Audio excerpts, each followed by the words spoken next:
Wise Child by Monica Furlong, Chapter 14, The Language. Juniper recovered quite quickly once she had discovered the reason for the terrible pain in her head. She and I looked at the wax doll together. "I never understand," Juniper said wonderingly, "how people can hate one another so much." "Why does Maeve hate you so much?" I asked curiously. "Many years ago, Finbar and I loved each other. Maeve persuaded Finbar that he loved her better than he loved me, and he left me. But ever since then, even though she no longer wants Finbar for herself, she has regarded me as a sort of enemy. And in a way I am. I don't care for her sort of magic." "She could use a doll again," I said, "against you or me." "No," said Juniper, "not now we know. In the future, we can protect ourselves with what I call clear water." Juniper made clear water with well water in which rowan leaves had been steeped. Each day we bathed ourselves in it, remembering to touch every part of our bodies. My first thought, once I knew Juniper was all right, was for Bran. Coleman told me later that the man on the black horse had caught the pony and taken him away, presumably once he realized that I was safely back with Juniper. To begin with, I had nightmares that he might come to Juniper's house and snatch me away. "He won't do that," Juniper said. "Maeve would have given him his instructions. A sorcerer like Maeve does not dare to trespass on the domain of a Doran like me, just as I would not dare to trespass on her property, or at least I'd rather not. We both have more power when we are in our own places." There was a question that I wanted to put to Juniper, only I did not really know how to put it into words. "Maeve is wicked, isn't she?" I said at last. I was thinking not just of the wax doll, but of the sad, ragged children I had seen stumbling under the weight of the tree trunk. Juniper shrugged. "That's not a word I like to use," she replied. "She does not live in the rhythm, however. She uses her power for her own advantage, and that is always a pity because it does great harm. What I want to know is," my voice trembled as I spoke, "if Maeve is wicked, does that make me wicked?" Juniper turned to me with a warm, loving smile. "Of course not," she said. "Perhaps you have some of Maeve's power within you, but you are going to use it for good. That is something that everyone has the choice to do." Was it wicked of me to run away to see Maeve? I don't think it was, though it was a bit dangerous. You just needed to find something out for yourself. "Did you mind when you found that I had gone?" "I missed you," Juniper said carefully. "I love you, you see, and I love having you here. But you are free to leave whenever you wish." I felt as if some cramped, frightened part of me had begun to expand inside me. "I think I left partly to punish you for making me work so hard," I said. "Yes, I know," she said, and we both fell into silence. "Aren't you angry with me then?" I asked at last, puzzled. Juniper thought about it for a bit. I realized that she always thought before she spoke. "No, I don't think I am," she said at last, and that seemed to be the end of that. If I had thought my running away would change anything in my life with Juniper, I was wrong. She still worked me just as hard, both at my lessons and at the household chores. You know, the more you can do, the more you need to be stretched. she said to me one morning as I was puzzling over some difficult mathematics. I hate being stretched, I said crossly. The days were perceptibly longer now, if not perceptibly warmer. The cruel east winds of spring made our outings abroad miserable. Juniper never let weather interfere with her expeditions, and I was out with her and Tilly most afternoons, cold, grumbling, often wet. One of the memories I carry of Juniper is of her long hair blowing in the breeze, the rain running down her face. It was on one such endless walk across the moor that Juniper began to teach me something of great importance. Other people choose a tactful moment to say something that matters, if only to make sure of your concentration. Juniper never did that. She often chose a moment when I was tired, angry, busy, or hungry, and then told me something that cut right across my mood. So it was on that horrible afternoon, when my hands were wet and blue with cold, as I carried an armful of wet heather. The wet had seeped into my boots, too, as it often did. I hate this, I muttered. What a marvelous cloud, said Juniper, looking up at the sky and not taking the slightest notice of my complaints. Look, like an old man with a beard. Then, without beating about the bush, she went on, By the way, there's a language you will have to learn. A language? Well, it's the language, really. That's what the Dorans call it. Eventually, you'll see why. Latin, Greek, French, English, there are too many languages, I said crossly. This is quite different, truly. To start with, you just learn the sounds. You never write it down, and you never learn grammar or vocabulary or anything like that. How do you know what it means then? By the effect it has. You will have to take my word for that. Just learn the words and see what happens. The other thing about it is it's a secret language, and you must never reveal any of it save to other Dorans. Suddenly, Juniper started speaking in this other language, and she said something that sounded like Arinyi Glarm Karun. Since I was obviously expected to repeat it, I did so sulkily. She repeated it again, and this time I got a little closer to her pronunciation.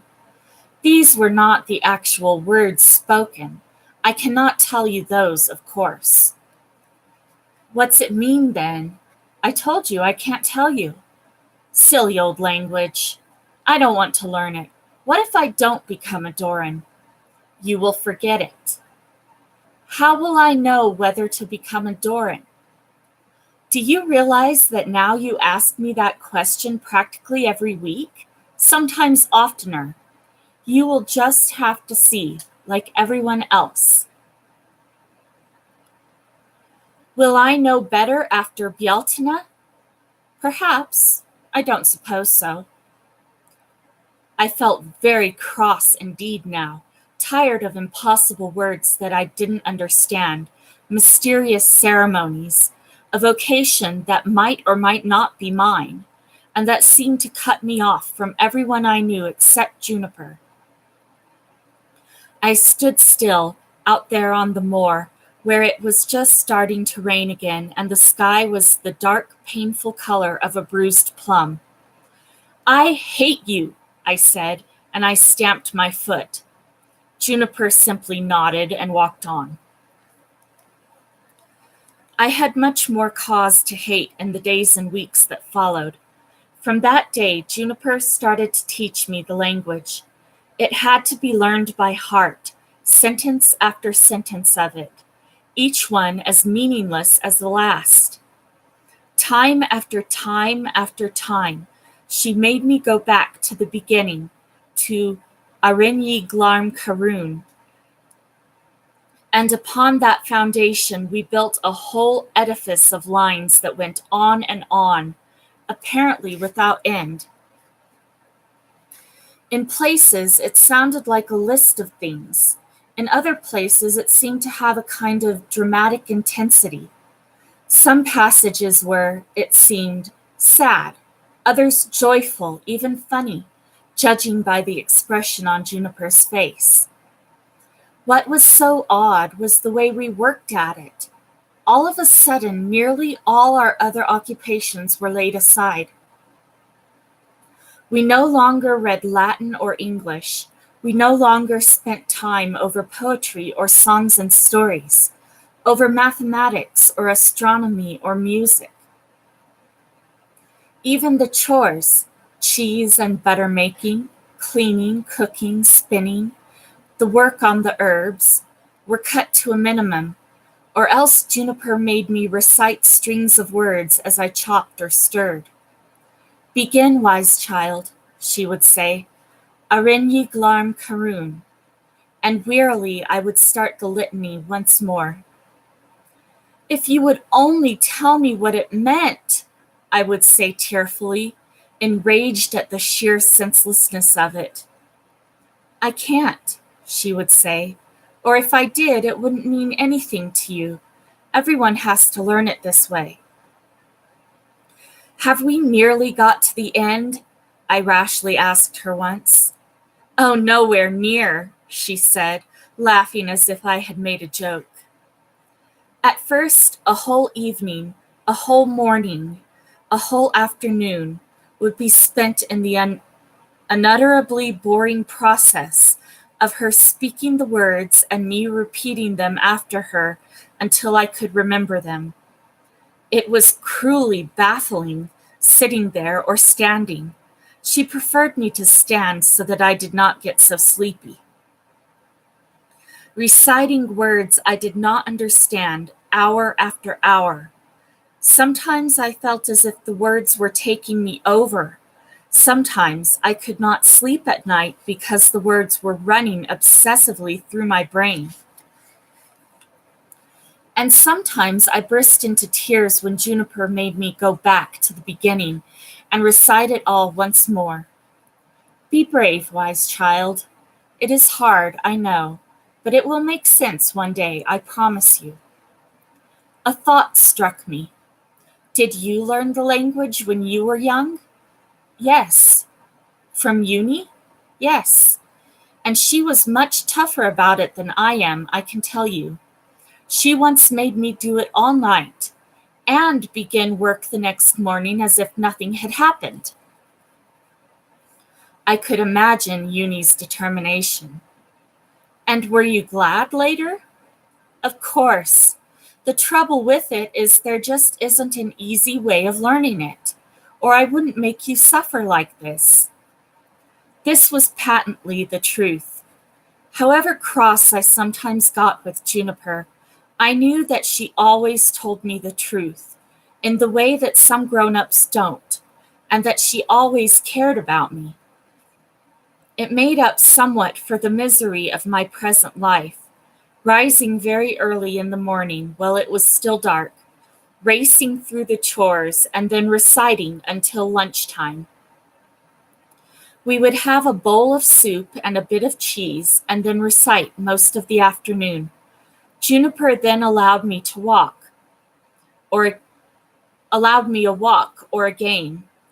We did the outside chores, had supper, and then I had to recite again until late at night. "I don't think I can stand much more," I said to Juniper once. I had gotten past feeling angry or doubting the sense of what we were doing. It had become life to me, all by itself. For the past day or so, I had had a sensation of something growing and swelling inside me, like a boil or an abscess ready to burst. "You must keep going," said Juniper. And then I felt sure that I must, through my new and terrible tiredness. My busy dreams, in which I sometimes now actually repeated words of the language. and through a state in which I seemed unable to eat or to sit still, to rest or to think, to read or to work. One evening, I was lying exhausted on the cushions by the fire, reciting as usual, and as usual struggling with sleep. Every time my eyes closed, Juniper would say urgently, "Stay awake, wise child." It was torture to stay awake. I wanted to go to sleep more than anything in the world. So tired was I that it seemed as if out of the corners of my eyes, objects moved uncannily. A bunch of herbs hanging from a rafter, Pearl, the poker. The herbs seemed to be swinging in a non-existent breeze, the cat to be gently floating in the air, the poker to be wagging like a pendulum. But as soon as I turned, quickly, suspiciously, they were perfectly still. Then the sounds began, small rustling noises at first, as if I could hear mice in the walls. Sometimes it seemed more like a whisper, somebody speaking just too softly for me to hear what they said. A few minutes later, worse started to happen. It was as if everything started to breathe. The floor, the chairs, the harp, the fire. I was plainly terrified. I could feel goose pimples coming out on my flesh and the hair rising on my head. "Everything's breathing," I said to Juniper. It came out as a sort of complaint. I could not tell her of my feelings, but I saw her eyes resting thoughtfully on me, as if calculating something.